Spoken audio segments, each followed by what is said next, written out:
Assalamualaikum warahmatullahi wabarakatuh. Waalaikumsalam warahmatullahi wabarakatuh.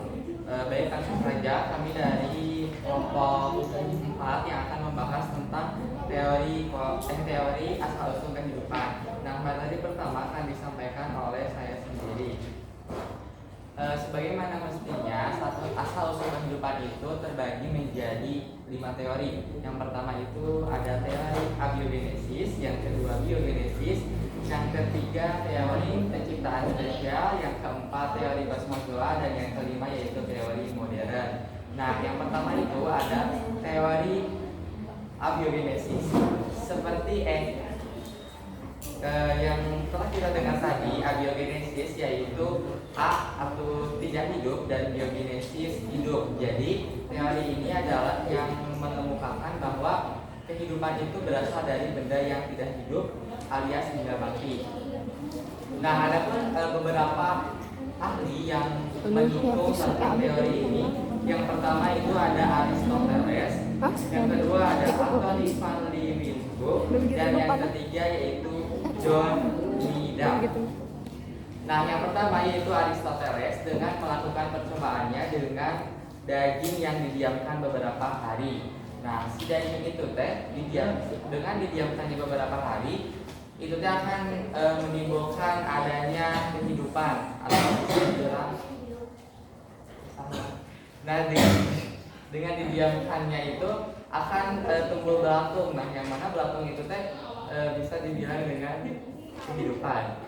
Terus yang kedua yaitu Anthony van Leeuwenhoek dengan melakukan percobaannya dengan rendaman air jerami. Jadi si jeraminya itu direndam dalam air dalam beberapa hari, kemudian si airnya itu diteliti dengan mikroskop. Jadi tinggal lihat ayat tanda-tanda kehidupan. Terus yang ketiga yaitu John Needham. Nah, John Needham ini melakukan percobaannya dengan mengambil air kaldu dan dilihat dengan mikroskop, ya seperti itu. Materi selanjutnya akan disampaikan oleh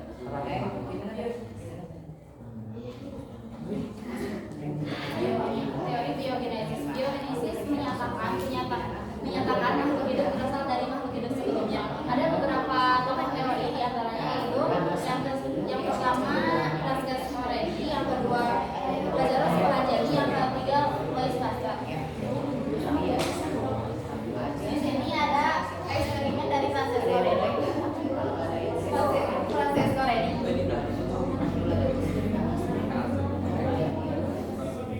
Dia menggunakan daging mentah.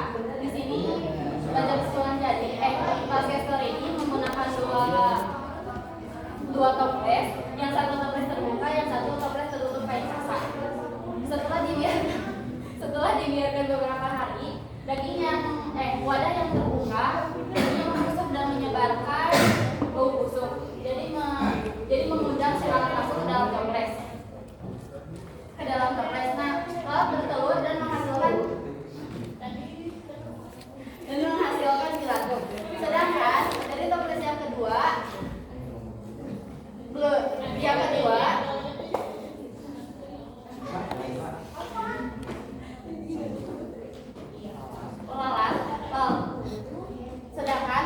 yang kedua lalatnya cuma bisa hinggap di atas kain kasanya, jadi telurnya berada di atas kain kasa.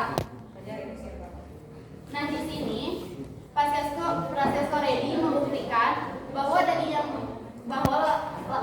bilatung itu berasal dari lalat yang bertelur, bukan berasal dari daging yang membusuk.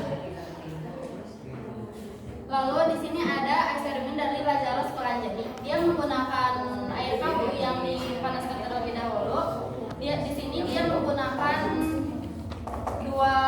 dua labu, yang satu labu terbuka, yang kedua labu tertutup. Setelah dibiarkan beberapa hari, labu yang terbuka airnya berkerut dan berbau, sedangkan labu yang tertutup rapat airnya masih jernih.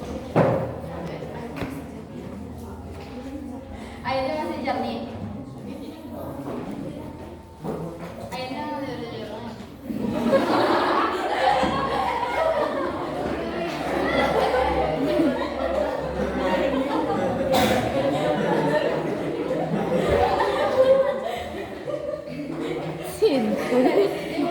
dibuktikan bahwa air yang mengandung itu berasal dari karena ada mikroorganisme yang datang dari luar, bukan spontan dari air.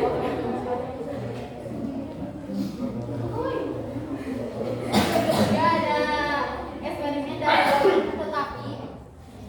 tetapi ditolak karena tidak mempunyai oksigen karena mikroorganisme nggak bisa hidup tanpa oksigen. Yang ketiga, eksperimen dari Louis Pasteur. Dia adalah mikrobiologi asal Prancis. Dia melakukan eksperimen yang sama dengan Lazarus Paraceli. Bedanya dia menggunakan batu yang berbentuk leher angsa. Setelah dibiarkan bertujuan agar mikroorganisme bisa masuk. Tetapi mikroorganisme tidak bisa masuk karena nyangkut di leher angsa di leher.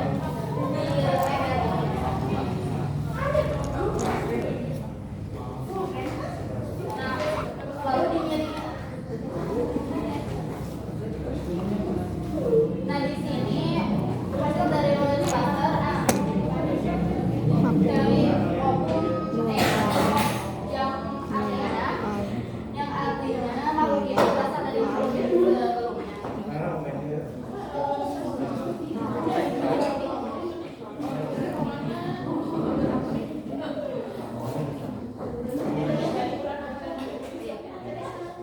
Teori pencipta khusus. Ada beberapa ahli yang mengemukakan diantaranya yang pertama Carlos Linnaeus. Dia adalah bapak taksonomi, berpendapat bahwa setiap tanaman dan binatang yang hidup sekarang ini pada waktu dulu diciptakan dengan serentak di atas bumi. Di atas bumi hanya oleh satu pencipta. Yang kedua, Baron Cuvier.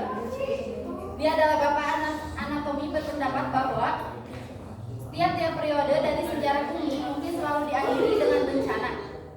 Dengan memusnahkan hampir seluruh makhluk hidup dengan bencana. Sehabis berlangsungnya suatu bencana diciptakan bagi makhluk hidup yang baru dari makhluk hidup sebelumnya.